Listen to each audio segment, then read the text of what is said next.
Jusqu'à 9h, Good Morning Business. Et à 7h19, nous recevons Guillaume Daudeville, président du conseil d'administration de Deezer. Bonjour. Bonjour à tous. Entrée en bourse de Deezer ce matin à 9h. Nous y serons évidemment en direct avec forcément. Antoine Larigauderie. C'est la deuxième tentative, après une tentative avortée en 2015. Mais cette fois, ça se fait via un SPAC. Vous êtes plus confiant, le contexte est meilleur?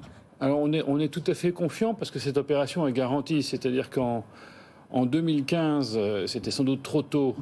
Parce qu'il y avait beaucoup de questions sur le streaming musical comme modèle. Désormais, il n'y a plus aucune question parce que c'est le modèle de distribution des contenus audio et de la musique en particulier. En particulier en 2015, il y avait eu ensuite un contexte de marché très, très particulier cette semaine-là. Désormais, l'opération que nous lançons se fait par le biais d'un SPAC, mais surtout nous avons levé en plus auprès d'investisseurs tout à fait professionnels et qualifiés, 143 millions. Et cette somme-là, elle est garantie.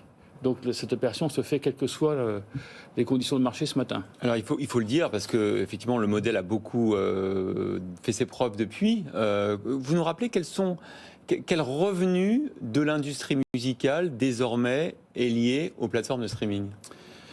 C'est la plus grande majorité. Alors, c'est plus de 50% aujourd'hui ? Oui, absolument.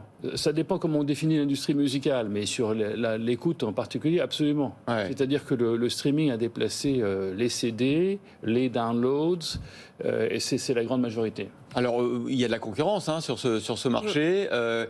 C'est quoi votre singularité, Deezer, par rapport aux autres, par rapport à Spotify, par rapport à Apple Music ? Quelle singularité, quel modèle vous apportez ? Alors nous, on a, je pense en toute honnêteté qu'on a le meilleur produit à mesurer comme le taux d'engagement des clients. C'est-à-dire qu'on a un savoir-faire entre la recommandation algorithmique éditoriale qui fait que nos clients sont extrêmement engagés sur la plateforme. Ça, c'est un premier point. Le deuxième point, c'est qu'on met en valeur les contenus locaux. C'est-à-dire qu'on surindexe les contenus locaux. C'est-à-dire que si vous êtes français, en fait, on s'est rendu compte que le streaming a revalorisé par pays la musique locale plutôt que l'exportation des gros répertoires anglo-saxons. Et puis après, il faut comparer plateforme par plateforme. Nous avons fait le positionnement de mettre en avant les artistes, les ayants droit, sans les concurrencer par nos propres contenus. Par exemple, vos propres podcasts, comme le fait par exemple Spotify ? Alors les podcasts, nous avons quelques podcasts nous-mêmes, mais nous mettons dans une grande neutralité les podcasts de tous les autres. Spotify a décidé de produire beaucoup de podcasts et donc va effectivement être incité à mettre en avant ses propres podcasts aux dépens de podcasts qui pourraient être faits par d'autres. Est-ce que pour autant, ces particularités, vous pensez que ça va vous aider à rattraper malgré tout les concurrents, Apple, mais surtout Spotify, parce que vous avez 10 millions d'abonnés, Spotify 180. Ouais. Est-ce que ce retard est rattrapable ? Alors, ce n'est pas notre obsession. Oui. Il n'est pas rattrapable immédiatement en termes de taille, essentiellement parce que Deezer a été très parcimonieux dans ses levées de fonds. Il y a aussi une logique actionnariale. Mais Deezer s'est développé avec d'autres stratégies, notamment des stratégies partenariales. Et c'est pour ça qu'on est allé en bourse avec un SPAC, c'est qu'on a commencé à faire des partenariats très importants. L'année prochaine, par exemple, notre partenariat en Allemagne avec Bertelsmann monte en puissance, c'est le deuxième ou le plus gros groupe de médias allemands. Et en France, on l'avait fait avec Orange. Donc on n'ambitionne pas d'avoir de lever des milliards comme l'avait fait Spotify, oui. Mais on ambitionne d'avoir un produit global, ce qu'il est, le meilleur produit du marché, et de trouver notre propre rentabilité et notre propre audience. Bon, on est sur BFM Business, on va donc se parler très franchement. Est-ce que c'est un peu... ne prenez pas mal ce que je vais dire, mais est-ce qu'effectivement c'est pas la dernière chance pour Deezer de montrer qu'on peut effectivement être un acteur plus petit que le premier acteur, l'acteur dominant, avec une rentabilité qui suffit en fait. Vous allez évidemment progresser avec ces 140 millions d'euros, vous allez pouvoir investir sur d'autres marchés, etc. Mais est-ce qu'il n'y a pas un moment où, comme le disait Sandra, où on aime bien Deezer, mais on se dit est-ce qu'il est pas trop petit sur ce marché ?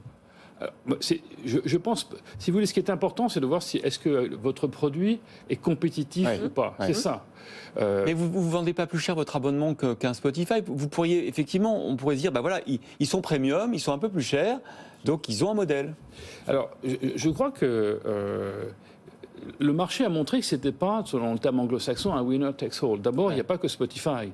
Il y a 5 acteurs globaux, on est un des 5.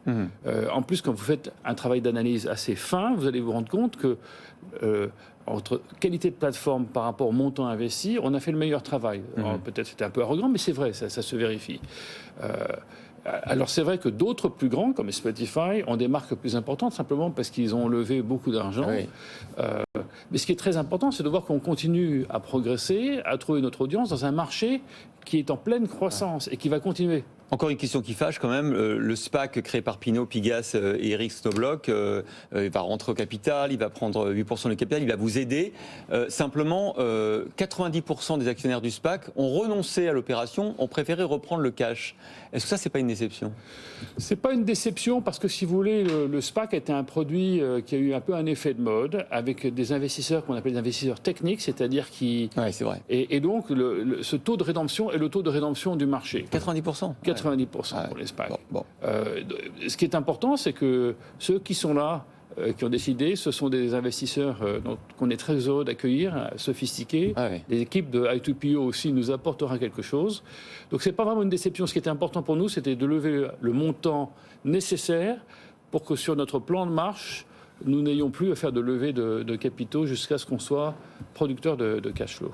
Voilà, et ce sera donc dans 1h30. On y sera, évidemment, magnifique, en direct avec Antoine Larigauderie. Merci Guillaume Daudeville, président du conseil d'administration de Deezer, d'être venu ce matin dans Good Morning Business.